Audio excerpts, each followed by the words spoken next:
सिद्धू मूसेवाला के कत्ल का जिम्मेदार है लॉरेंस बिश्नोई। आखिर कौन है ये? दोस्तों, अब आपको ये तो मालूम ही होगा कि हाल ही में मशहूर सिंगर और पॉलिटिशियन सिद्धू मूसेवाला को गोलियों से छलनी कर मौत के घाट उतार दिया गया और इस चीज की जिम्मेदारी लॉरेंस बिश्नोई ने ली है। लेकिन सवाल ये आता है कि आखिर ये लॉरेंस बिश्नोई है कौन, जिसने इतने बड़े नेता और सेलिब्रिटी को मारने की हिम्मत दिखाई?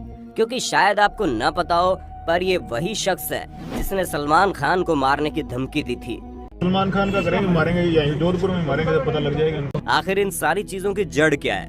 आज तो साफ शब्दों में कहें तो पंजाब के मशहूर सिंगर सिद्धू मूसेवाला की मौत की जिम्मेदारी कनाडा बेस्ड एक गैंग ने ली है। क्योंकि इंडिया टुडे की एक रिपोर्ट के मुताबिक ये पता चला है कि इस हत्या की पूरी जिम्मेदारी गोल्डी बरार गैंग ने ली है। बताया जा रहा है कि गोल्डी बरार गैंग के पंजाब मॉड्यूल यानी कि इस गैंग में वो मेंबर जो पंजाब में रहते हैं, उन्होंने इस हत्या को अंजाम दिया है। अब आप बोलेंगे ये गोल्डी बरार कौन है? तो दोस्तों, इनका असली नाम सत्येंद्र सिंह है, जो कनाडा में रहकर अपना गैंग चलाता है। और गोल्डी बरार के गैंग की सबसे बड़ी ताकत कोई और नहीं बल्कि लॉरेंस बिश्नोई है, जहां ये दोनों मिलकर पूरी गैंग को संभालते हैं। लॉरेंस बिश्नोई की पूरी गैंग ने काफी लंबे समय से सिद्धू मूसेवाला को निशाने पर लिया हुआ था, जिसके पीछे का कारण बताया जाता है कि सिद्धू मूसेवाला ने लॉरेंस बिश्नोई की विरोधी गैंग को सपोर्ट किया था।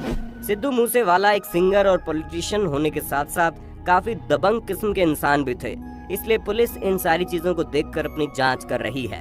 Lawrence Bishnoi student organisation of Punjab university नाम का एक संगठन चलाते हैं, लेकिन ये तो हाथी के दिखाने वाले दांत है, क्योंकि पंजाब, राजस्थान और हरियाणा में लॉरेंस बिश्नोई आतंक का नाम है। और सबसे ज्यादा चौंकाने वाली बात तो ये है कि लॉरेंस बिश्नोई जैसे बड़े गैंगस्टर के पिता कोई और नहीं बल्कि लविंद्र कुमार पंजाब पुलिस में कांस्टेबल रह चुके हैं। पिता के पुलिस में रहने के बावजूद भी लॉरेंस के अंदर कानून, पुलिस जैसी किसी चीज का डर नहीं है। तभी तो कॉलेज में रहने के दौरान ही उसने अपना छात्र संगठन सोपू बनाया। उसी के बैनर तले स्टूडेंट यूनियन के अध्यक्ष पद का चुनाव लड़ा। लॉरेंस ने चुनाव जीतने की तो बहुत कोशिश की, लेकिन सामने वालों का पलड़ा भारी था, जिसकी वजह से वो चुनाव हार गया। हार के बाद चंडीगढ़ के सेक्टर 11 में फरवरी 2011 को एक दिन लॉरेंस और उसके विरोधी गुट का आमना सामना हुआ। ये लड़ाई इतनी भयंकर थी कि लॉरेंस ने अपने विरोधियों के ऊपर फायरिंग कर दी। ये पहली बार था जब लॉरेंस ने हथियार चलाए थे। हालांकि दूसरी तरफ से भी हथियार चलाए गए, लेकिन लॉरेंस को कुछ भी नहीं हुआ। कॉलेज की आपसी दुश्मनी के चक्कर में लॉरेंस ने छोटी सी उम्र में ही जुर्म की राहों पर चलना सीख लिया। ये लॉरेंस के खिलाफ दर्ज होने वाला पहला मुकदमा था। इसके बाद से लेकर अब तक लॉरेंस के ऊपर करीब 50 मुकदमे दर्ज हो चुके हैं और न जाने कितने जुर्म लॉरेंस ने किए होंगे, जिसके मुकदमे कानून के पन्नों तक दर्ज ही नहीं हो पाए। इन सारी चीजों से आप अंदाजा लगा लो कि किस लेवल का गैंगस्टर है। साल 2011 में फिरोजपुर में एक फाइनेंसर के साथ लूट हुई थी, जिसमें लॉरेंस का नाम तो सामने आया था, लेकिन उसके ऊपर केस नहीं हुआ। पर उसके बाद जब फरवरी 2011 में उसने अपने साथी छात्र नेता पर गोलियों से हमला किया, तब जाकर लॉरेंस के ऊपर हत्या की कोशिश का मामला दर्ज हुआ। लेकिन जेल जाने के कुछ ही समय बाद वो जमानत पर रिहा भी हो गया। इसके बाद फिर से लॉरेंस को पिस्टल और कारतूस के साथ गिरफ्तार किया गया।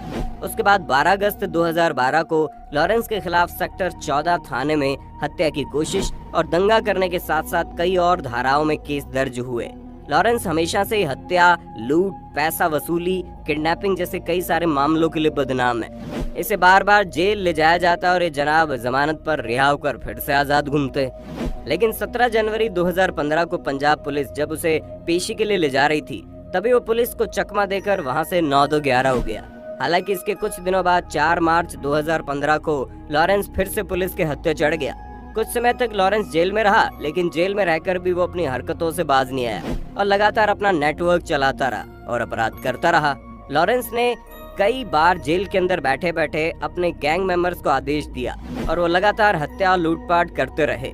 सिर्फ इतना ही नहीं, जोधपुर में अपनी धाक जमाने के लिए लॉरेंस ने 17 सितंबर को सरेआम अपने शूटर हरेंद्र जाट और रविंद्र काली से जोधपुर के कारोबारी की हत्या करवा दी। कहा जाता है लॉरेंस बिश्नोई ने काले हिरण के शिकार को लेकर सलमान खान तक को मारने की धमकी दी थी और ये सब कुछ लॉरेंस लोगों के बीच अपना खौफ बनाने के लिए कर रहा था। हालांकि सलमान खान को धमकी देने के पीछे लॉरेंस बिश्नोई का एक कारण भी है, क्योंकि राजस्थान का बिश्नोई समाज काले हिरण की पूजा करता है और सलमान खान के ऊपर जो आरोप लगे हैं उसका मुकदमा भी बिश्नोई समाज ही लड़ रहा है। ऐसे में जब सलमान खान काले हिरण वाले मामले में फंसे तो लॉरेंस बिश्नोई कैसे अपनी धाक जमाने से पीछे रह सकते थे। वह खुद ही बिश्नोई समाज से आते हैं, इसलिए उसने सलमान खान तक को जान से मारने की धमकी दे डाली।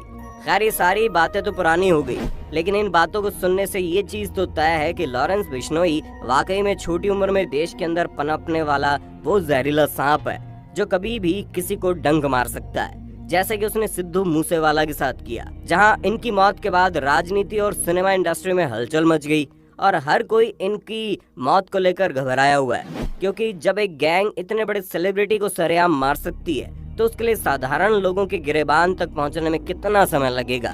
बाकी आपका इस मामले में क्या कहना है? क्या आपको लगता है सिद्धू मूसेवाला को मारने वाली गैंग को सजा मिलनी चाहिए? क्या देश में चल रहे इस गैंग वॉर को खत्म हो जाना चाहिए?